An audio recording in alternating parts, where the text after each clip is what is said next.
त्योहार खुशियों के होते हैं और खुशियाँ बाँटने के लिए मनाए जाते हैं। लेकिन जब त्योहारों के नाम पर निरीह प्राणियों की ज़िंदगी छीन ली जाए, उनकी ज़िंदगी को ख़त्म कर दिया जाए, तो क्या कहा जाना चाहिए? देखिए वीडियो पसंद आए तो लाइक, कमेंट और शेयर ज़रूर कीजिए।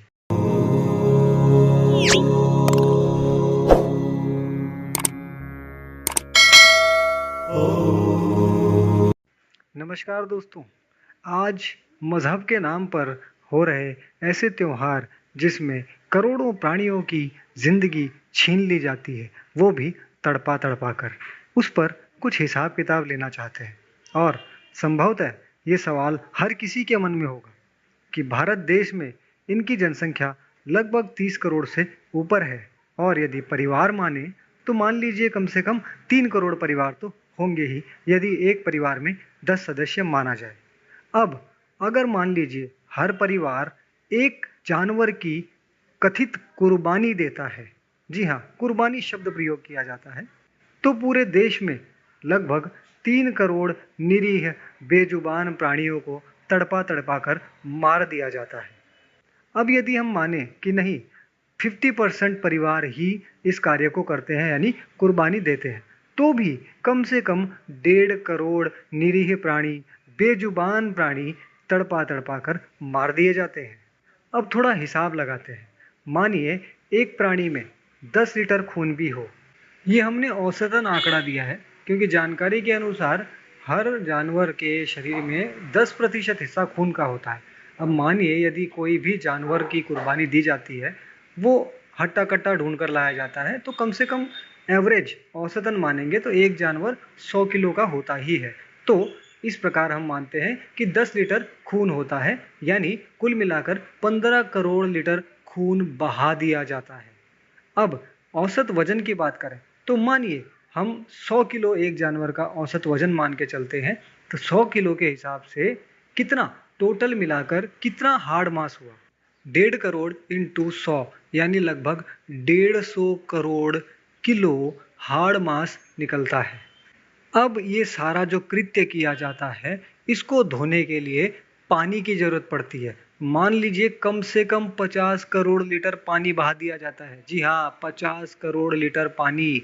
जिन लोगों को होली पर थोड़े से पानी के बहने से चिंता होती है, उनको आज तक कभी इस पानी के बह जाने से चिंता नहीं हुई, वो भी खून को धोने के लिए पानी यूज़ किया जाता है।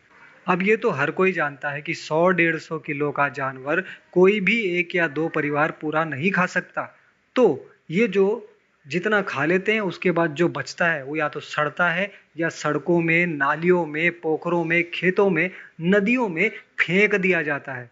और हाँ, ध्यान रखिएगा, इससे कभी भी प्रदूषण नहीं फैलता क्योंकि ये सब सेक्युलर गंदगी होती है।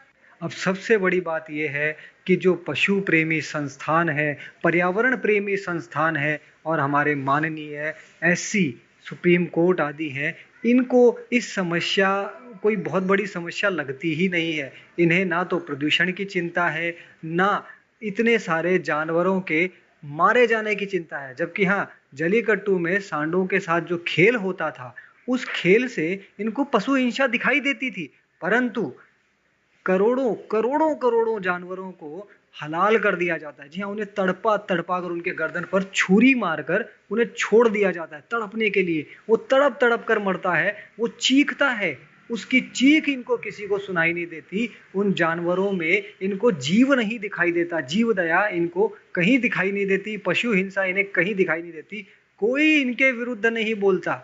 लेकिन हाँ, अगर आप होली पर पानी बहाओगे तो बोला जाएगा, आप दीपावली पर पटाखे फोड़ोगे तो बोला जाएगा, आप जलीकट्टू में सांडों के साथ खेलोगे तो भी बोला जाएगा। लेकिन ध्यान रहे, बिल्कुल मत बोलना बकरी ईद पर करोड़ों जानवरों को तड़पा तड़पा कर मार दिया जाएगा, आप कुछ मत बोलना, क्योंकि ये एक सेक्युलर त्योहार है, एक सेक्युलर परंपरा है। इन जानवरों को मारा नहीं जा रहा, इन जानवरों को कोई स्वर्ग की टिकटें दी जा रही हैं।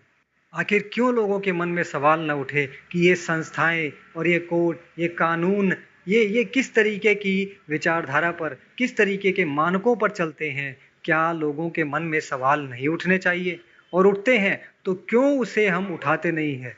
हम सभी से निवेदन करते हैं कि यदि आप इस पर्यावरण से, इन प्राणियों से प्रेम करते हैं तो आवाज उठाइए। इस अत्याचार को बंद होना ही चाहिए। जब हिंदुओं की सैकड़ों सैकड़ों परंपराओं को ये सरकारें गलत बताकर, बेफिजूल के तर्क देकर बंद कर सकती हैं, तो ये इतनी बड़ी अत्याचारी परंपरा, जहां करोड़ों जानवरों को, बेजुबान जानवरों को इतनी बेरहमी से कत्ल कर दिया जाता है और उनके हाड़ मांस खून से इस पर्यावरण को गंदा किया जाता है, तब क्यों हमें आवाज नहीं उठानी चाहिए। सभी से निवेदन है कि इस वीडियो को अधिक से अधिक शेयर करें और आवाज उठाएं कि ऐसी गंदी परंपरा जो कि हमारे देश को, ये पूरे पर्यावरण को खराब कर रही है और करोड़ों जानवरों को खत्म कर रही है, उसके विरुद्ध हम सभी को आवाज उठानी चाहिए। जय श्री राम, वंदे मातरम, भारत माता।